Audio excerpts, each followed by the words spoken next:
دو جنازے اللہ کے نبی صلی اللہ علیہ وسلم کے سامنے لائے گئے. آپ صلی اللہ علیہ وسلم نے کہا میں ان لوگوں کا جنازہ نہیں پڑھاؤں گا. سوچے ان کی کیا خطا تھی، کون سا گناہ تھا کہ اس کی وجہ سے، اس کی نحوست کی وجہ سے آپ نے فرمایا کہ میں اس کا جنازہ نہیں پڑھاؤں گا. اب اس بارے میں کیا حدیث ملتی ہے، وہ دو کون لوگ تھے؟ پہلا شخص، صحیح بخاری کی حدیث ہے، اللہ کے نبی صلی اللہ علیہ وسلم کے سامنے ایک جنازہ لایا گیا، صحابہ کا مجمع بیٹھا تھا. آپ صلی اللہ علیہ وسلم نے پوچھا حل علیہ دین، یہ ہمیں بتانے کے لیے تھا کہ اس کے ذمہ کوئی قرض ہے. تو صحابہ نے کہا ہاں یا رسول اللہ یہ مقروض ہے. آپ صلی اللہ علیہ وسلم نے فرمایا صلو علی صاحبکم، کہ تم اپنے ساتھی کا نماز جنازہ پڑھاؤ، میں نہیں پڑھاتا. آپ صلی اللہ علیہ وسلم پیچھے ہٹ گئے. کیا وجہ تھی؟ کہ وہ مقروض تھا. صحیح بخاری کے ایک حدیث میں ہے کہ ایک جنازہ آیا، آپ صلی اللہ علیہ وسلم نے یہی سوال کیا تو ایک صحابی کہنے لگے اللہ کے رسول اس کا یہ مقروض ہے مگر اس کا قرض جو ہے میں اپنے ذمہ لیتا ہوں. پھر آپ صلی اللہ علیہ وسلم نے نماز جنازہ پڑھائی. اچھا، پہلا جو خطا کہ قرض آدمی کسی کا نہ لوٹائے اور مر جائے اور وصیت بھی نہ کی ہو،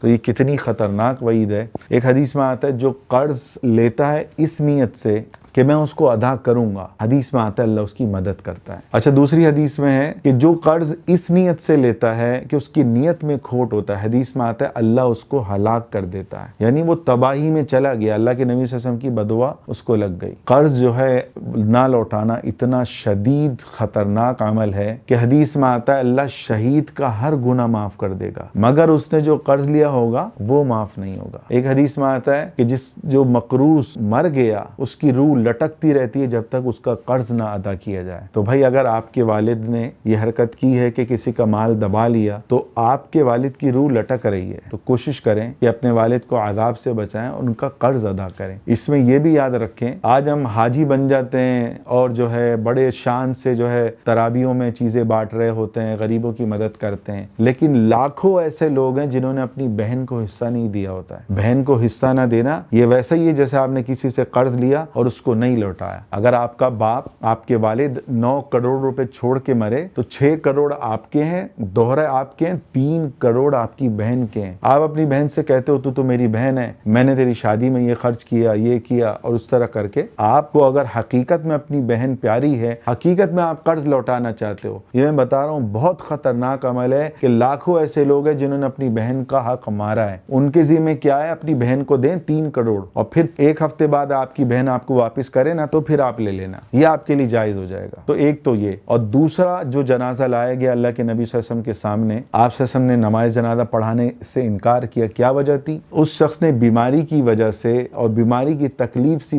بچنے کے لیے اپنے آپ کو جو ہے ہلاک کرا، اپنے آپ کو چھرے سے زخمی کر کے ہلاک کر دیا. تو آپ صلی اللہ علیہ وسلم نے نماز جنازہ پڑھانے سے انکار کر دیا کہ یہ خودکشی کا عمل ہے. تو آپ صلی اللہ علیہ وسلم پیچھے ہٹ گئے، فرمایا صلو علی صاحبکم، تو کہ تم نماز جنازہ پڑھاؤ. حدیث میں آتا ہے جو پہاڑ سے گر کے اپنے آپ کو جس نے مارا قیامت تک اس کو وہی عذاب ہوتا رہے گا کہ وہ پہاڑ سے گرتا رہے گا. ایک اور حدیث میں آتا ہے کہ جس نے اپنے آپ کو چھری سے ذبح کیا اس کو قیامت تک، دوسری حدیث میں آتا ہے جہنم میں یہی عذاب دیا جاتا رہے گا.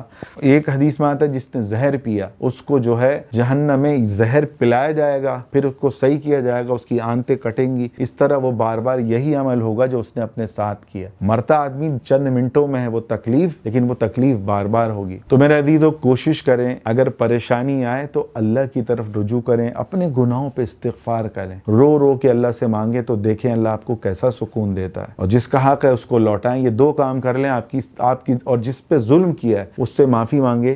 یہ 3 کام کر لیں آپ کی زندگی سکون سے بھر جائے گی. حرام دور کریں، ظلم سے بچیں اور اللہ کی طرف متوجہ ہو جائیں، خوب استغفار کریں، آپ کی زندگی میں سکون آ جائے گا. اور کسی کا قرض لیا ہو اور واپس نہ کریں تو علماء نے لکھا ہے جس نے کسی کے 4.5 پیسے بھی دبا لیے اس کو قیامت کے دن 750 مقبول نمازیں دینی پڑیں گی. تو کوشش کریں کہ کسی کا حق مارا ہو یا کسی کا 2 نمبر چیز بیچنا، عیب والی چیز بیچنا، عیب چھپا کے ہم چیز بیچ دیتے ہیں، سود لینا، رشوت لینا، حرام کھانا، تو ان ساری چیزوں سے بچیں. اللہ تعالی ہم سب کو حرام کمائی سے بچنے کی توفیق عطا فرمائے.